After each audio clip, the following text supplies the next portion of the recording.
Alright boys, we are back, and it's time to continue year 9 with our Vancouver Canucks. We just started the season simulation. We're 1 month in, we're 5-5-1, not the greatest record, but again, it's still very early, and we have a roster problem on our hands here. I was asking you guys in the last video, what we should do about this problem here. If we were winning games, it wouldn't be that much of a problem, but come the playoffs and just, come around trade deadline especially, we're going to have to decide what we want to do with our defensive situation. Right now on our NHL team, we got Edler, Ekman Larson, Jones, Murray, Pulock, Ravenko, but down in the minors, we got Gilbert Benoit, who you guys were saying we got to bring up. We got to have Gilbert Benoit on the NHL team.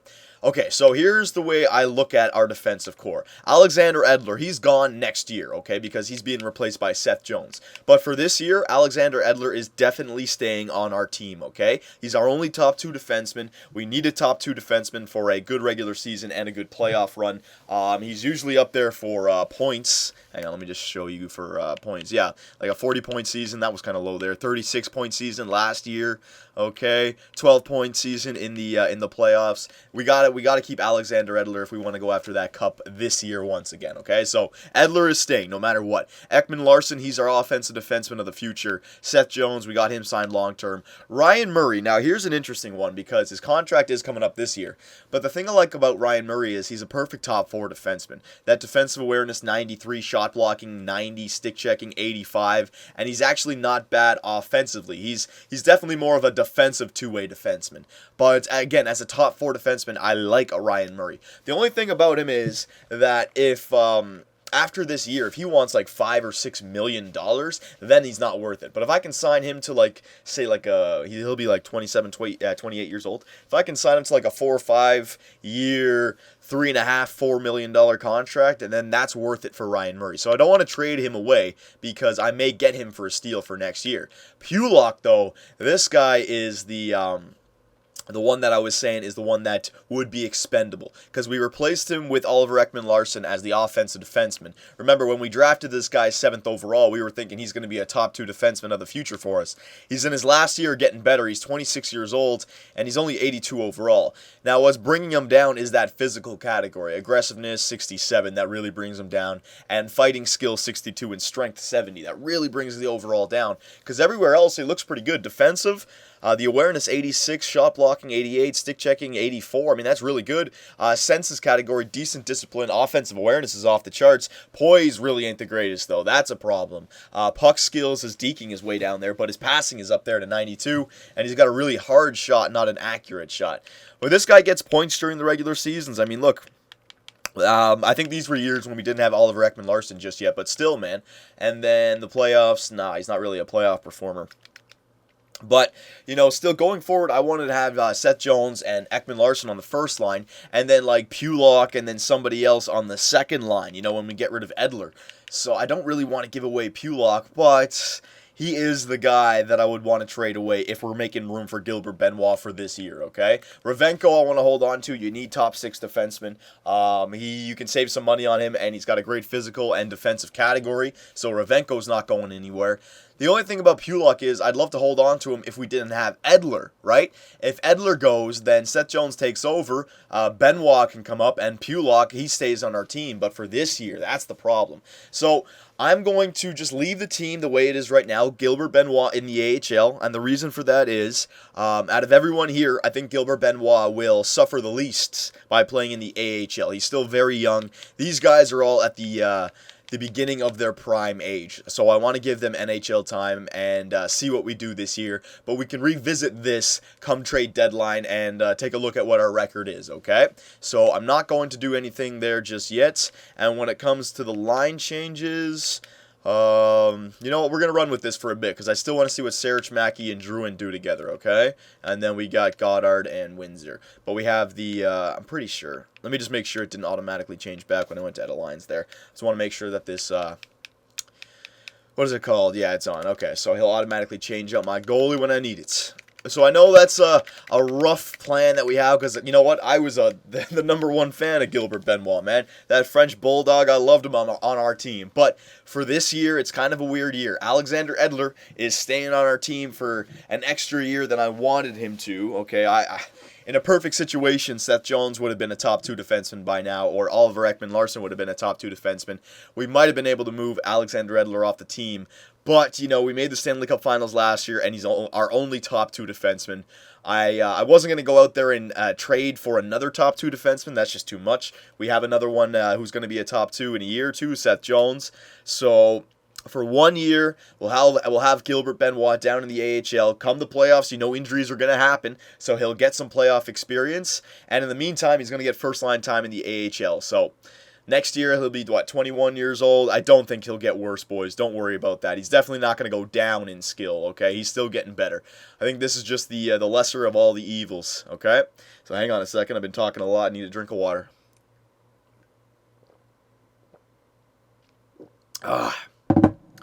Nothing like a good glass H2O, baby. All right.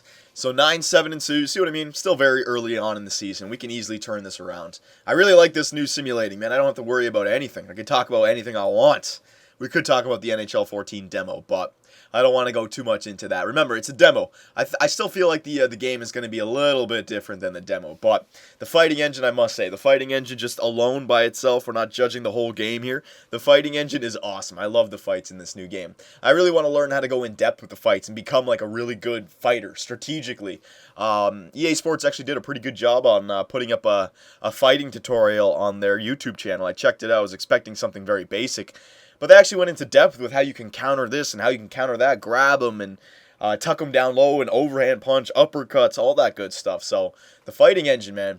Imagine, though, like if they expanded on it, right? Imagine they had some sort of, I'm not going to, you know what? I'm not 100% sure they could have it in the game for all I know, but I'm pretty sure they would have advertised that by now. But imagine if they had some sort of online leaderboards for fighting where you choose one player, you hit search, and you match up against somebody else who's chosen somebody, and you get like 3 rounds, best of 3, and you guys just line up at center ice and fight with no time limit. You can do whatever you want, right? That would be awesome. You have online leaderboards, ties, rounds won, rounds lost, total fights won, all that good stuff. That'd be awesome, man. I'd spend tons of time just fighting opponents around the world, because the fighting engine, it's awesome.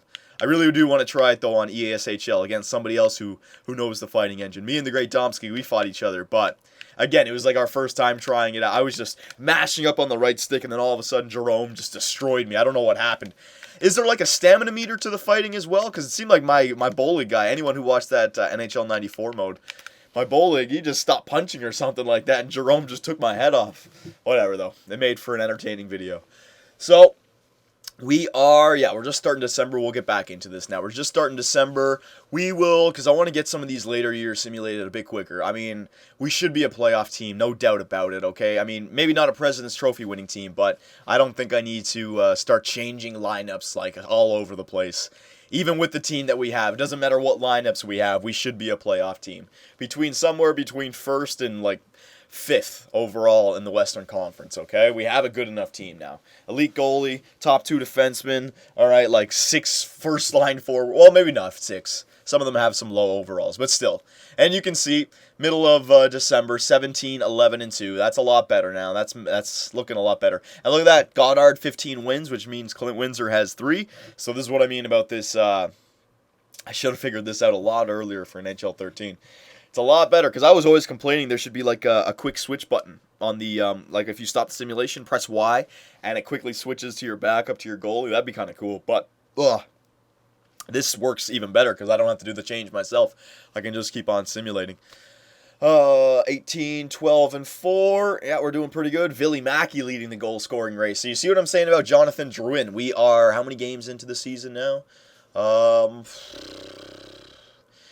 Yeah, not quite halfway in just yet, but, I mean, Jonathan Drouin doesn't even have 12 goals yet. He's on pace for, like a 20-goal season or something like that, man? Jesus, come on, man. Jonathan Drouin, he's just not getting it done. He really isn't. But what did I say? We got to trade him either at the trade deadline or at the draft, so we get the right player back. But you can't even trade him at the draft, at the trade deadline, because you use him for the whole year. How you going to get another player to just come in and play in the first line and all of a sudden make your team go to the Stanley Cup Finals? That's not going to work out. Billy Mackey, he's working on the first line, though. 13 goals, and he's got more assists than goals. Suter's leading the assists right now with 24. He just had a 3-assist game. Jesus. So Billy Mackey, he's got something like 13 and 20 assists or something. So Billy Mackey, I know Billy Mackey. I got all the confidence in the world with Billy Mackey. If I had, we'll play a little game right here. If I had to choose a captain right now, say Alexander Edler got like a career-ending injury. If I had injuries on, he had to retire, and I had to name a captain, it would be Billy Mackey, no doubt about it. Who's been the most consistent player for our team? Who's the most recognizable player for our team? All right? If I can make our goalie the captain, Goddard has been here for a few years now. The fans got to love Goddard.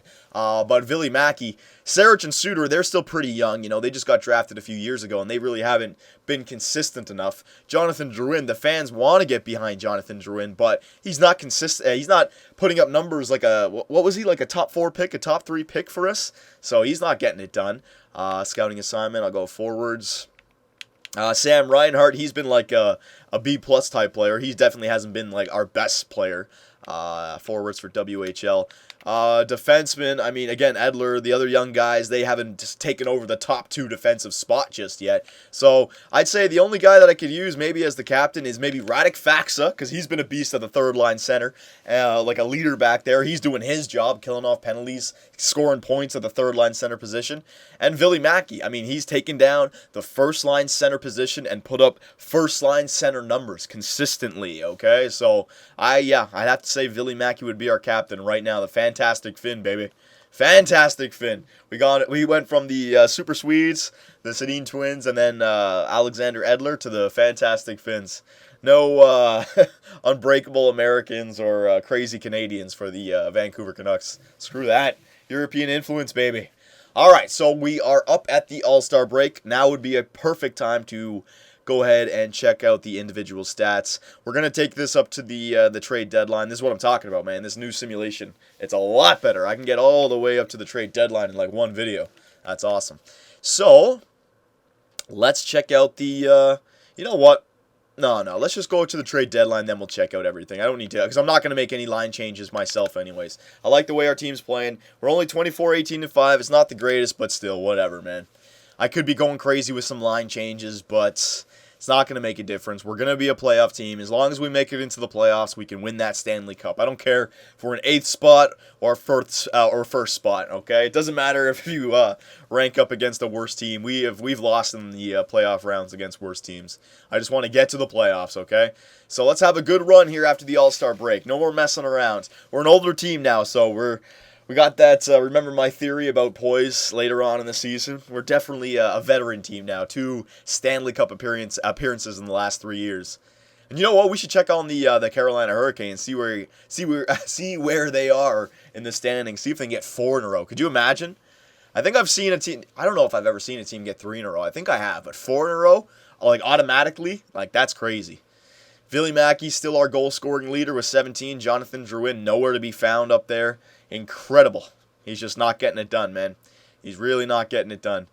And our record, man. Jesus, we already have 19 regulation losses. Come on, boys. Start winning some freaking games. Raimo Tarkey's now taking over the goal-scoring lead. So that second line with Tarkey, Suter, and Reinhart, because Suter's leading the assists, Tarkey's leading in the goals. Reinhart's around there somewhere. So, oh, look at that. The Carolina Hurricanes acquired Hunter Shinkaruk. So now, oh, no, never mind. I thought, because Jake Virtanen is on the Calgary Flames. I was going to say, so now the Carolina Hurricanes, who did they trade for that?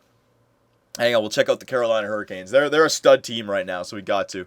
Carolina traded their first-round pick, left wing Backstrom. He could be a good prospect. We don't know. And a 2021 third-round pick for Hunter Shinkaruk. Well, that seems like a steal. All right, yeah, you guys probably want to check out their lines now. You know what? Yeah, we'll just do that now. All right, let's check out. So the Carolina Hurricanes, they only have 67 points, so they're not going to get that President's Trophy again unless they go on an absolute tear. And then view lines. Hang on a sec. Let's just take a look at the Carolina Hurricanes here.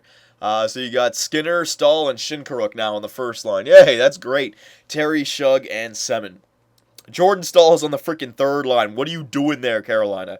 Holy crap. Oh, excuse me. You know what I got to do? I got to blow my nose. Hang on one second here, boys. All right, that's much better. So it seems like the Carolina Hurricanes, their GM was getting a little bit scared there. 3 Stanley Cups in a row, but they only sit in 6th in the Eastern Conference with 67 points. So they went out there and got Hunter Shinkaruk, first line playmaker, to play alongside a Skinner for the rest of his life, basically. Jesus. All right, so the Carolina Hurricanes, they made a move. They're trying to go for 4 in a row. Why not? Let's continue to simulate up here. We'll check out the individual stats after. We are 31-25. That's really not that good, man. But again, hopefully we are a playoff team, not a regular season team anymore. I'll take that. I'd rather be a playoff team. I'd rather play like the 2012 LA Kings. Barely make the playoffs and then just run the table when you get there. I'll take that. I don't care. Come on now. Ryan Motarki, he's got to the 20 goal. You know what? Like, Ryan Motarki, I will say this. You know how I was saying in the last video how his physical category, his skating category, and his defensive category really ain't the greatest? He does get 20 goal season after 20 goal season after 20 goal season. You know what I mean? So that is worth it. And for 1 point something million, he's definitely pulling his weight. I'll give him that. He definitely is. He's probably allowing a few goals when he's out there, but still, no doubt about it, he's pulling his weight. And when he's getting more goals than our first line left winger who was drafted in like the top three or whatever. Jesus, man. All right, so 6 weeks for the WHL forwards. There you go. 1, 2, yep. So we'll go past Chicago, and then we will, we'll check out all the individual stats here. It looks like the first line, man, they are not getting it done this year whatsoever. Or the second line is just taking over for them. I think if I simulate that far up, it may start the trade deadline. It may not, but just to be certain, I'm just going to stop right there, okay? So we are at the trade deadline of year 9. Our record is 34, 22, and 6. 34 and 28, basically. Not the greatest, but still, I'd say we're in a playoff spot. In the Western Conference, oh my God, we are in 2nd in the West. Now, that's probably, you know what, we're just leading our division. Who is the Edmonton Oilers? They have 71 points. Minnesota 69, Calgary 63, and Colorado, I think that's the division, 61. So, you know what? That's good news. We have a division that's not the greatest, so as long as we can just beat the Edmonton Oilers, we'll be a playoff spot. But even if Edmonton took over here, we should be in 7th, okay, because Chicago's got 80. So we're still, our destiny's in our own hands. All we have to do is win games. We're in the playoffs. It's not like we have to pass any teams, so that's okay. We'll check out all this individual stats here. Goals against average. We up there. There you go. See, Patrick Goddard, 2.19. This is what I like about this. When I do this way with the auto edit lines for the goaltenders, I always see my goalies in the top 5 now, because it's almost like when they get a rest, they play better. So now you got Goddard top 4 for goals against average, and he's top 5 for save percentage. So Goddard has had a really good year. It's probably our lack of goal scoring. Wins. Goddard is up there, and he's actually tied for first with 30. Points, are we up there? No, we're not. So not even in the top 8 for points. Jesus. Assists, we're not up there. Goals, we're not up there. So yeah, it's our lack of offense right now that's killing us. Definitely. Or holding us back from being a better team, not killing us. Stats, so let's check all this stuff out. Team standings. All right, so goals for per game. We are at 2.82. I'd like to be above 3. All right, I feel like we have a good enough team to be above 3. 2.82. It's not the worst, but I like it to be a lot higher. Goals against per game, 2.42, so top 3 in the NHL. I'd like it to be below 2.25, but still top 3 in the NHL. That works for me. Power play percentage, okay, that needs to be a lot better. Okay, our power play is not getting it done. Penalty kill percentage, wow. If we improved our penalty kill, we'd be even better. Okay, so yeah, our special teams could be edited. Okay, so if you guys have any ideas about our special teams, I'll definitely take some hints for that. Because, we're doing good, but if our special teams, if we scored some more goals and allowed less, man, we could be a President's Trophy team, man. Jesus, those are some crazy stats. Especially the penalty kill. How are we 3rd best in the NHL for goals against average, but have that kind of penalty kill? That's crazy. Our 5-on-5 must be outstanding defensively. Okay, so Ville Mackey, there you go, man. This is just not working out this year. Ville Mackey, only 50 points in 62 games. And I'm not blaming Ville Mackey. I'm blaming his wingers. Suter, 49 points in 62 games. He's having a good year. What did I say about the second line? If you get 50 points in 82, you did good. Suter's already got 50 in 62, so Suter's having a great year on that second line. Jonathan Drouin, he's not even on pace for like a 30-goal season, man. Maybe a 30-goal season. But Jesus, 41 points in 62 games.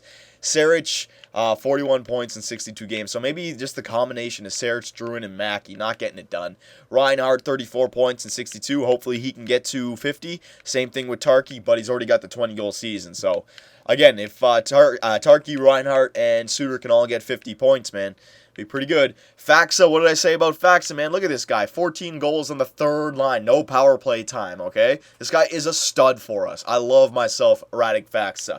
And he's going to get that 30-point season. What did I say about third liners? Give me 30 points. He's definitely going to get it. Same thing with Adam Ernie. Finally, Faxa and Ernie are working very well together. I like that third line now. And are they plus players? Plus 13 and plus 10. So our third line is finally clicking with Hartikainen, Ernie, and Faxa, okay? And then down here, yep. Defenseman, you got Seth Jones leading the team with 33 points. Fuck yeah. That's what I'm talking about. Ekman Larson, 32. Edler, 25. Pulock, 12. Murray, 11. And Ravenko, 3. Pulock and Ravenko are minus players. Okay. Ekman Larson and Murray, they're huge pluses. Okay, and last but not least, goaltenders. See what I mean? Windsor's got 14 games played. Goddard, 52. 2.19, we've already seen these because he was at the top. And 8 shutouts for Goddard. Not too shabby. All right. So there you go, boys. We're going to leave it right there. And I will just show you what our special teams lineup are, okay? So I don't necessarily want to change any of this because, yeah, you can make the argument that our first line's not doing good, but then every other line is doing amazing, right? So I don't want to shake things up. I'd love to shake up the first line, but I don't want to shake up the second, third, or fourth. So how do we do that, right? Defense, I don't want to change. It's the power play. Power play, what could we do? Maybe we could switch up Druin, Saric, and Mackey on the power play because it's not getting done. Power play or 5v5. And then penalty kill. What could we add here to make this better as well, okay? So I'll leave it right there, boys. We're at the trade deadline of year 9. Oh, I got to win the Stanley Cup this year. We've got to, okay? I mean, we made it to the Stanley Cup Finals twice in the last 3 years. It's time to win the cup. So let me know what we should do, boys, and I will see you in the next video.